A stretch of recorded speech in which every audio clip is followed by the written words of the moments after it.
estamos de volta com o segundo bloco do Assembleia Debate, que fala hoje sobre a crise hídrica no Brasil e particularmente, aqui no estado de Minas Gerais.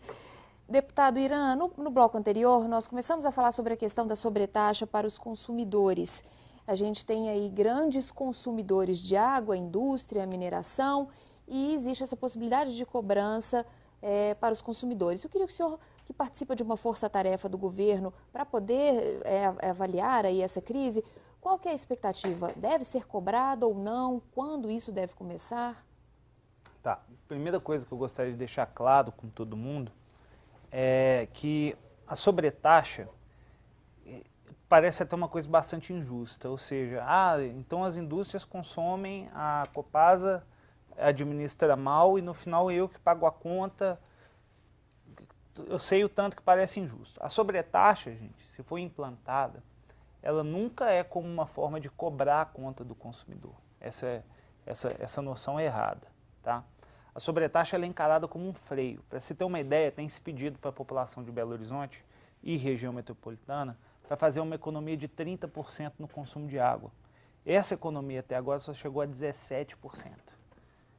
Isso voluntariamente, ou seja, as pessoas têm dificuldade de ultrapassar uma certa linha de conforto, um certo espaço de conforto que, infelizmente, só se consegue fazer elas irem essa extra milha. Educando o filho desobediente. O filho está puxando a orelha dele, o governo quer puxar a orelha e falar o seguinte: meu filho, você não pode gastar água, então está aqui, ó. Paga Exatamente. por isso. Quem seriam as pessoas que pagariam uma sobretaxa se elas acontecerem?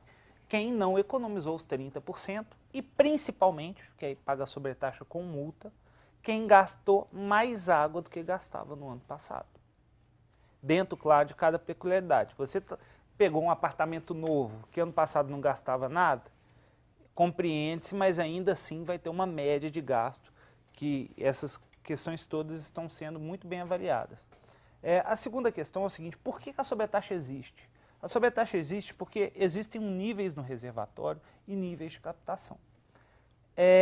Em determinado momento, quando esses reservatórios, porque agora nós estamos no início, agora sim, no início da fase de estiagem, e essa fase de estiagem vai até metade de outubro, se ao final, mais ou menos, de setembro, nós não tivermos água nos reservatórios suficiente e nem captação suficiente no Rio das Velhas, nós vamos ficar sem água em Belo Horizonte. Nós vamos ficar completamente sem água. E aí nós estamos falando de cenário catastrófico, no cenário das pessoas só conseguirem ter abastecimento de água nas suas casas uma vez por semana. Tá? Para isso não acontecer, é preciso forçar a redução do consumo. Coisas como rodízio ou qualquer tipo de restrição, racionamento, hoje, graças a Deus, por causa dos níveis atuais, já foram descartados. São descartados se a população mantiver esses 17% de consumo que tem e aumentar a redução para 30% nos próximos meses. Ok? Se isso tudo acontecer, a única coisa que a população da região metropolitana de Belo Horizonte deve enfrentar é a sobretaxa. E aí a sobretaxa, volto a falar, só vai pagar quem não tiver economizado a água. Se você pegou 30%, que era para economizar 30% desde da sua média de gasto de água do ano passado, você economizou, você vai estar, inclusive, pagando a mesma quantidade pelo litro que você sempre pagou. Se você não conseguiu economizar, vão ter níveis. A pessoa que conseguiu economizar 10 vai ser tratada de uma forma. A pessoa que conseguiu economizar 20 vai ser tratada de outra forma. A pessoa que conseguiu economizar 29 vai ser tratada de outra forma completamente diferente. Essa é uma sobretaxa progressiva. A pessoa que gastou mais água, essa sobretaxa vai pesar ainda mais. Agora, essa é uma questão, sim, que está sendo estudada. É possível que nós consigamos atravessar até o final do ano, inclusive sem instalar a sobretaxa? Essa discussão existe dentro da força-tarefa. Agora, o momento principal agora é de conscientização e principalmente de desenvolvimento de novas culturas. O Alencarzinho falou uma, descarga. A segunda, banho. Tem gente que deixa o chuveiro ligado 10 minutos antes de entrar para a água poder esquentar. Hoje, uma coisa que o meu chuveiro, por exemplo, ele não esquenta de uma hora para outra. Mas uma coisa que eu aprendi é que pelo menos você deixa o balde de água debaixo do chuveiro, essa água que coletou enquanto estava esquentando, você pega, tira ali do lado, depois você limpa a casa inteira com esse balde de água que você economizou de manhã, você limpa o terreiro, essas coisas todas a gente acaba pegando.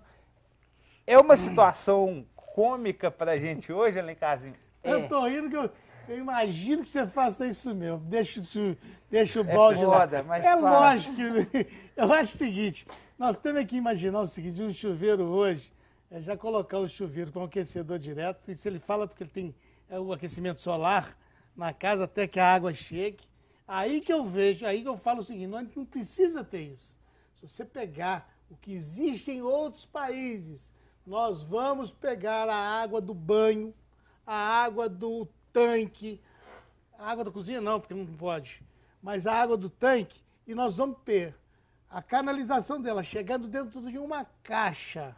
Essa caixa vai decantar, ela vai ter o gorjetamento com um tratamento, vai para outra, e essa outra caixa, isso, gente, chega no Japão, bate fotografia, eu acho que eu tenho isso tudo. Essa outra caixa, ela tem uma bomba pressurizadora, essa bomba pressurizadora é usada a mangueira para lavar. Por quê? Porque a bomba, a caixa d'água, que é para fazer a lavagem de jardim, de garagem, de tudo, essa caixa ela não pode ser aquela caixa que sai com a pressão pequena para a pessoa não ter um costume de... Porque se você fala colocar balde, ninguém vai colocar balde. Ninguém. Aí isso aí nós vamos estar dando um exemplo. O exemplo é o seguinte, é mudar a tecnologia, é exigir hoje essa captação de água que pode ser feita. Essa é uma questão que tem sido, inclusive, discutida internamente dentro da comissão e já está em estudo com o governo de Minas. A ideia é que a comissão possa emitir uma legislação nova. Mas vamos falar um pouquinho sobre a comissão, que começou as atividades agora em março, né? E já algumas reuniões já aconteceram. E o que vocês estão trabalhando? Como que a Assembleia pode ajudar nessa situação? Pois é, uma das questões que hoje a comissão tem tratado diretamente com o governo de Minas vem no incentivo dessas novas tecnologias. Tá? Na próxima semana, a próxima reunião da Força Tarefa, nós vamos estar discutindo 18 pontos com o governo de Minas, entre eles a criação de incentivos, por exemplo, como a isenção de ICMS e taxas estaduais para sistemas de reaproveitamento de água, tanto residencial quanto industrial. A aquisição disso 20% mais barato já é um grande incentivo para as pessoas. Uma segunda questão que foi colocada na Força-Tarefa e que pode ser incorporada em legislação da comissão, e aí vai depender, claro, dos deputados, é a criação de uma linha separada pelo BDMG de financiamento desses sistemas. Ou seja, as grandes empresas e principalmente as pessoas de baixa renda poderiam financiar esses sistemas sem grandes entradas em até 10 anos. O Irazinho falou, os meninos falaram ali do gato da água, do gato da luz. Agora eu vou garantir para vocês aqui o seguinte, quem está hoje preocupado com a falta de água é a população mais carente. Exato. Você chega nos prédios todos aqui da Zona Sul, de luz e tudo mais, quando você fala que vai fazer um sistema dele, não tem essa necessidade hoje. Hoje é isso. Então, acho que na presidência que tem e na relatoria tem que colocar o seguinte, cobrar mais, taxar mais. E taxar por quê? Taxa o morador da Zona Sul, que ele vai começar a preocupar com a água, o que preocupa é a pessoa mais carente. O pobre hoje, no popular, o pobre hoje preocupa com a falta de água. O rico não está nem aí. Essa preocupação... Quer falar? Como relator da comissão, nós temos reunido às quintas-feiras, numa preparação para um seminário, o deputado Irã sempre está presente, todos nós lá, com movimentos sociais, com entidades gestoras, com órgãos do governo, para preparar um grande seminário. Provavelmente irá acontecer em setembro, outubro, setembro. 29 de setembro, 29 e 30 de setembro, 1 e 2 de outubro. Um grande seminário para nós debatermos e apresentarmos propostas, saídas para o Estado na questão da água. Várias colocações, vários temas têm sido levantados. E é muito interessante essa diversidade, né? Eu gosto muito quando vejo Irã falar muito da questão da gestão, ele fala, e é interessante essas ideias que eu, como venho de outra região, é óbvio que o deputado é o deputado do estado inteiro, mas a gente tem um foco para o semiárido mineiro, né? Aí eu estou trazendo também para dentro da comissão essa discussão da água para a vida, né? E como médico também, né? Nós precisamos, para se fazer uma folha dessa, sem escrita, aqui ela está escrita, são 10 litros de água, né? Para se fazer uma folha dessa, né? Para produzir 1 quilo de arroz, do início ao fim, são 10 mil litros de água. Para produzir 1 quilo de carne, são 12 mil litros de água. Nosso corpo é formado de 70% de água.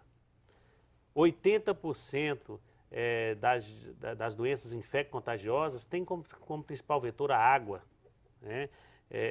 Uma das principais causas de morte em crianças abaixo de 5 anos é a diarreia, né? Está no 2º lugar, né? E isso no mundo.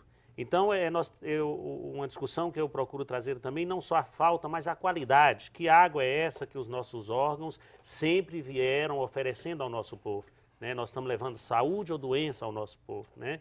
Nós estamos aumentando as filas dos hospitais, né? Com diarreia e outras doenças que têm como vetor a água. Então, é importante trazer isso para o debate também, a qualidade.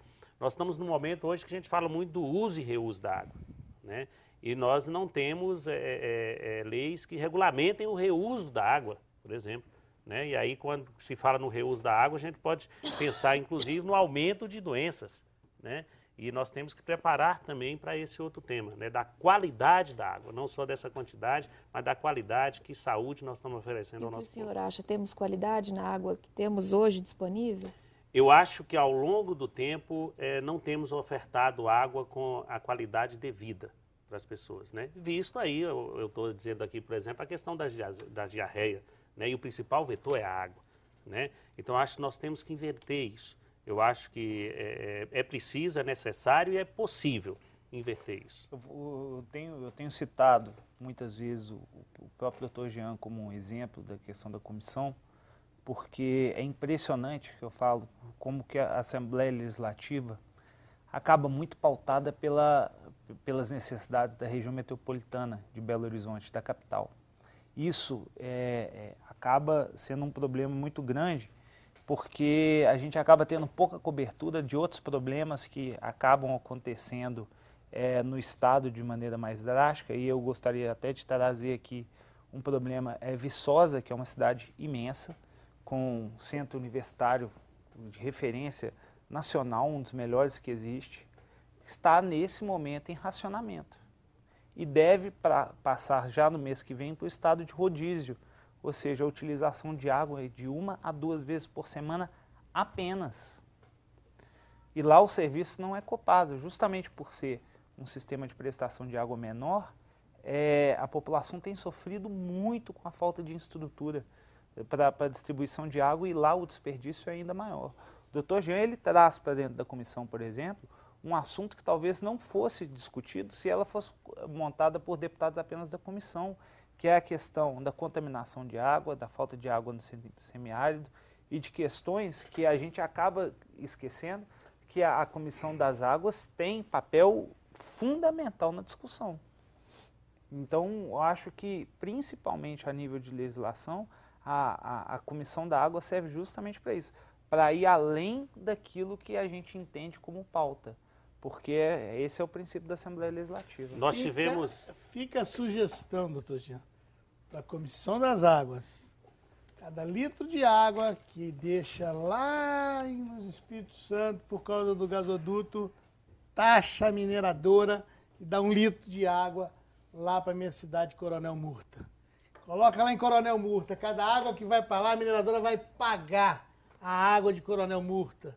Porque o que a mineradora joga com o mineroduto para fora, e quantos minerodutos que nós temos hoje em Minas Gerais jogando a água embora, é só ver, é só analisar. Então o quê? Começa a taxar, começa a passar um corretivo. sobre a sobretaxa é para passar um corretivo na população. Agora, nas mineradoras, falta apoio e eu tenho certeza, fica a sugestão aqui para a Comissão das Águas, vamos fazer um projeto urgente e urgentíssimo. Cada litro de água que a mineradora joga para fora, ele tem que dar em Virgem da Lapa, em Coronel Murta, nessas regiões que são carentes. E para Belo Horizonte também. Outra questão também importante, e há poucos dias atrás, uma estudante mineira, não me lembro se foi Viçosa, desenvolveu um projeto de irrigação e até recebeu uma bolsa para ir para os Estados Unidos. Na NASA. Na NASA, né, desenvolveu o projeto dela. Porque o que nós temos hoje, na verdade, é uma molhação, às vezes, de grandes culturas, né? E a irrigação, ela consome muita água, Consome né? muita água. 60% de toda a utilização de água de Minas Gerais Nós precisamos... é irrigação agrária. Então, nós precisamos pensar nessa água também do meio rural, né? Que muitas vezes não está sendo usada de maneira correta, né? Como eu disse aqui, a gente tem, muitas vezes, a gente passa pelas estradas e a gente vê uma molhação de plantas, não é irrigação, né? Então, parabenizar aqui essa estudante, que eu não me lembro o nome agora, mineira, desenvolveu esse projeto aí, né, ganhou, foi premiada. E o deputado Alencar fala da questão da mineração, do mineroduto. Há poucos dias agora, no final de semana, eu estive visitando a represa de Irapé, né? E é triste a gente ver aquela água barrenta, né, fruto de mineração, que vai